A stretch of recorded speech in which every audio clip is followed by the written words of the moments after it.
I'm going on a business trip, don't you dare call me unless it's a real emergency, my husband yelled as he hastily packed for his weekend away. All I had done was mention that I'd only contact him in case of an emergency, but his irritation was palpable. He clicked his tongue in annoyance, his usual sign of disdain.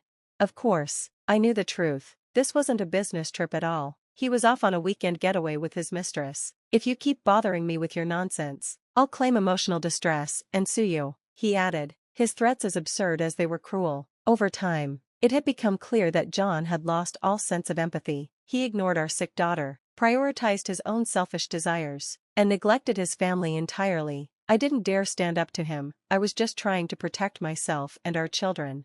On the day of his so-called business trip, fate intervened. I accidentally learned that John had been in a severe car accident. His earlier command echoed in my mind, "Don't contact me under any circumstances." A part of me felt conflicted, but his indifference had long taught me to prioritize my own peace of mind. Whatever happened to him was no longer my concern. Besides, I was holding on to a secret of my own, something he didn't know and never would. A wry smile crept onto my face as I turned off my phone, shutting out his chaos. My name is Mary, I'm 34 years old, a handmade artist working from home. Creating accessories and crafts has been my passion since childhood. I turned it into a hobby, then a side business after leaving my job to raise our 2 children, Ethan, an 8th grader, and Claire, a 6th grader. Once Claire started school, I had the chance to revive my craft, selling my creations online. John, my husband, is 2 years older than me. We first met in high school and reconnected at a reunion years later. He works in construction management, a field he entered inspired by his father's legacy. His father had spent decades at the same company, continuing even past retirement, and John idolized him for it. Unfortunately, that admiration translated into John putting his career above all else, including his family. John's parents, both in their 70s, were active and frequently dropped by unannounced. While they claimed to visit out of affection, I often found their presence intrusive. From the beginning, my relationship with them had been strained. They made tactless comments about my work, belittling my handmade crafts as not being real work. The worst, however, was their lack of respect for our daughter Claire's severe shellfish allergy. If she ingests even a trace, it could be life-threatening. Yet they dismissed her condition as a picky eating habit and even tried sneaking shellfish into her meals. It's all in her head, they would say. If you just expose her to it gradually, she'll outgrow it. Allergies are just overblown nonsense. I had to be constantly vigilant. Whenever they visited, I ensured they were never alone with Claire, but their behavior became so reckless that I begged John to intervene. Your parents are putting Claire in danger, I pleaded. Please ask them to stop coming over unannounced. They're just trying to help, he replied dismissively. They care about Claire. You're overreacting, Mary, stop worrying so much. John always sided with his parents, leaving me to shoulder the household responsibilities alone. He was exhausted from work, and I became his emotional punching bag. The only person who truly understood my plight was Ethan, though he didn't have allergies himself. He adored Claire and went out of his way to help, checking food labels and standing up to his grandparents. One day, after John left for work, I received a midday call. Can you clean my parents' house today? Mom's at her exercise class, and they need it done before she gets back. The kids are at school, and you're at home doing nothing, so it's no big deal, he said casually. I have work too, John, I reminded him. Don't act high and mighty about your little hobby, just do it. He hung up without waiting for my response, once again dismissing my time and effort as inconsequential. Resigned, I went to his parents' house. As I entered, the phone rang. Assuming it was a sales call, I answered.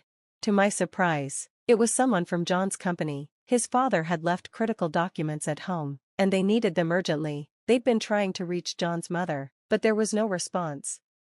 I grabbed the documents from the table and decided to deliver them to the office. Why do I always get dragged into these things? I thought, exhausted by the constant demands. Even though it was just a short drive, the weight of it felt overwhelming. When I arrived at the company, I was greeted by one of John's coworkers, the same person who had called earlier. I recognized him from our wedding and the occasional times I had picked John up from work events.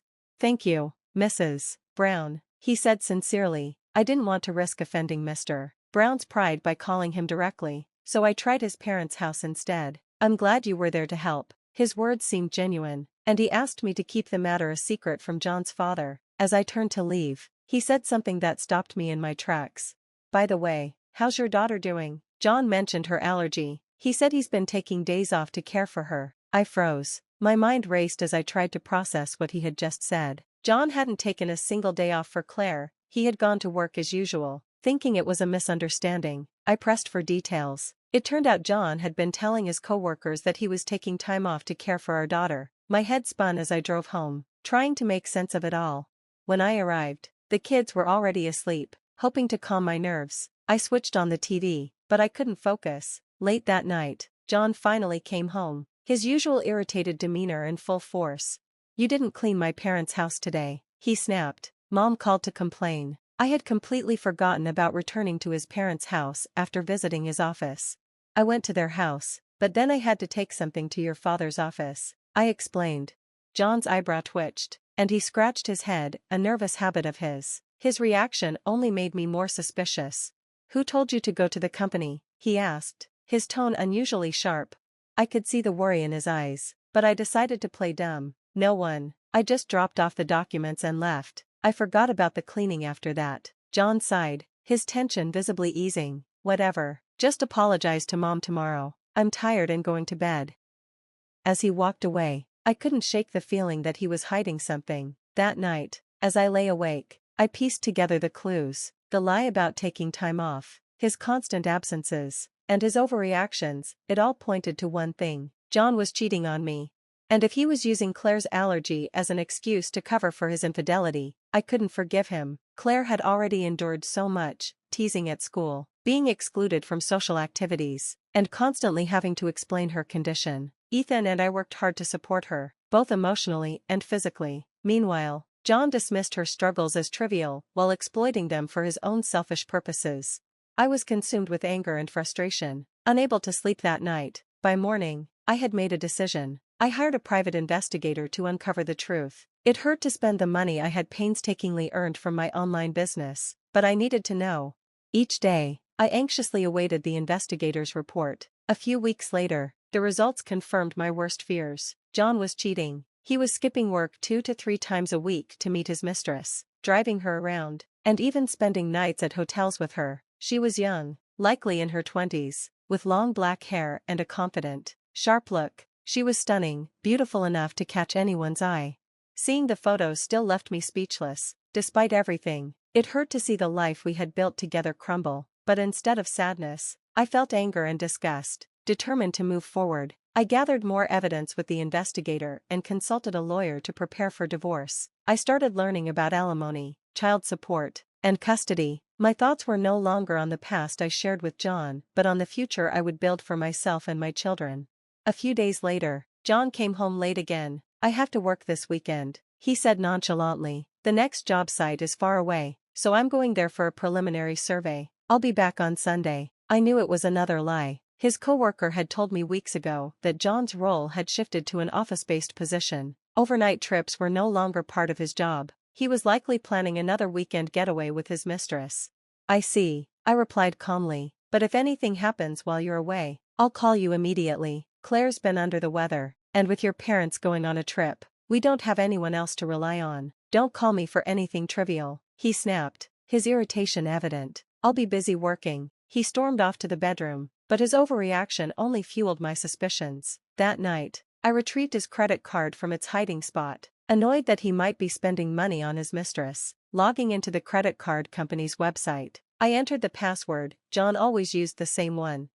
Logging into John's credit card account was surprisingly easy. As I scanned the charges, one stood out: a transaction at a luxury inn located in a secluded mountain area accessible only by car. My heart sank. I looked up the inn online, and it was exactly the kind of place John would try to pass off as a gift for his parents. But I knew better. His parents were vacationing at a seaside hotel, not a mountain retreat. John was clearly planning a getaway with his mistress, so eager to enjoy the trip that he had lashed out at me earlier to ensure nothing disrupted his plans. Disgusted by his behavior, I decided to take the next step toward freedom. I opened an apartment rental website and scheduled viewings for the weekend. By the time Saturday morning came, John was gone, leaving with an overnight bag and barely saying a word. Claire watched him leave from the breakfast table, and Ethan, still recovering from a cold, lounged on the couch. After tidying up, I got ready to leave. "I'll be back later. Take care of each other," Okay, I said. Where are you going, Mom? Claire asked. I'll tell you later, I replied, keeping my tone light. Ethan, keep an eye on Claire. Got it, he mumbled. I planned to tell them about the divorce after securing a new place for us. John's bond with the kids was weak at best. Ethan resented his father's dismissive attitude toward Claire's allergy, so I doubted they would be shocked by the news. With John's parents also out of town, it felt like the perfect opportunity to take action. I spent all of Saturday viewing apartments and, by evening, finally found one that met all my needs. It was too late to sign the contract, so I planned to return the next day. As I drove home, I wondered if John was enjoying his romantic getaway. The thought enraged me, but I reassured myself that I was making progress. The next morning, I left the kids at home again and went to finalize the apartment lease. The process went smoothly, and I signed the contract, paying the necessary fees. It felt like I'd been hemorrhaging money lately, on the investigator, the lawyer, and now this apartment, but I told myself it was an investment in a better future. Just as I was leaving the real estate office, my phone rang. It was Ethan. What's wrong, Ethan? I asked, hearing panic in his voice. Mom, it's Claire. She collapsed. We're on the way to the hospital in an ambulance. I could hear the wail of sirens in the background. My hands trembled as I clutched the phone. Ethan passed it to a paramedic, who explained that Claire was in anaphylactic shock. My mind reeled. How had this happened? I had been so careful with her meals, ensuring there were no allergens. Shaken, I rushed to my car. My hands were trembling so much that I struggled to start the engine. Realizing I needed help, I reluctantly called John. If he was checking out of the inn by now, he should have been reachable, but no matter how many times I tried, he didn't pick up. My frustration surged, but it also grounded me. Taking a deep breath, I drove straight to the hospital. When I arrived, Ethan was waiting outside the examination room. Is Claire okay? I asked, my voice quivering. The doctor approached, his expression calm. Mrs. Brown, your daughter is stable now. Her blood pressure dropped significantly, but we managed to stabilize her. She's resting peacefully. A wave of relief washed over me, and tears welled in my eyes. Thank you, I whispered, overcome by the close call. Your son acted quickly by calling for an ambulance, the doctor added. He's a remarkable young man. Ethan looked down, avoiding my gaze, but I couldn't have been prouder. As the doctor explained Claire's condition and the need for hospitalization, I left briefly to retrieve her insurance card. While sorting through the documents at home, I noticed John's card was still there. If he was on an overnight trip, shouldn't he have taken it? I didn't have time to dwell on it. After grabbing the card, I rushed back to the hospital, confirmed Claire's stable condition, and began the admission paperwork. As I filled out the forms, Ethan nudged my arm and pointed to the TV in the hospital lobby. Mom, look at that, he said. On the screen was breaking news about a single-car accident on a mountain road. The footage showed a vehicle that had crashed through a guardrail, its front mangled, but the rear, where the license plate was visible, relatively intact. Ethan and I recognized the car immediately. It was John's. The report mentioned that the two passengers had been taken to the hospital with non-life-threatening injuries. My stomach turned at the confirmation that he had been with another woman. Ethan didn't say anything further, but I wondered if he had already guessed I was planning to divorce his father. The shame of letting things spiral to this point weighed on me. Just then, my phone rang again. It was John. I hesitated, remembering his dismissive words from earlier. Don't call me for anything trivial. Now, desperate and likely scared, he was the one blowing up my phone. The irony was unbearable. After letting the call ring out, I silenced the phone. This isn't trivial, but it's not my problem anymore, I thought. I finished the paperwork and took Ethan home, where John's parents were waiting outside despite the late hour. I was already exhausted from the ordeal with Clara. Dealing with John's parents was the last thing I wanted. I left Ethan in the car and approached them. Mary, where have you been? This is an emergency. We've been trying to reach you. John's mother snapped. I had my phone off. I replied curtly. John's been in a car accident. He needed surgery and will be in the hospital for 2 weeks. He called us when you didn't answer, she continued, her voice rising with accusation. Oh, is that so? I said, feigning indifference. That's all you have to say? How can you be so calm when your husband is in such a serious condition? Do you even care about him? Their words ignited a simmering anger that I had been holding back for far too long. This was it. I was done.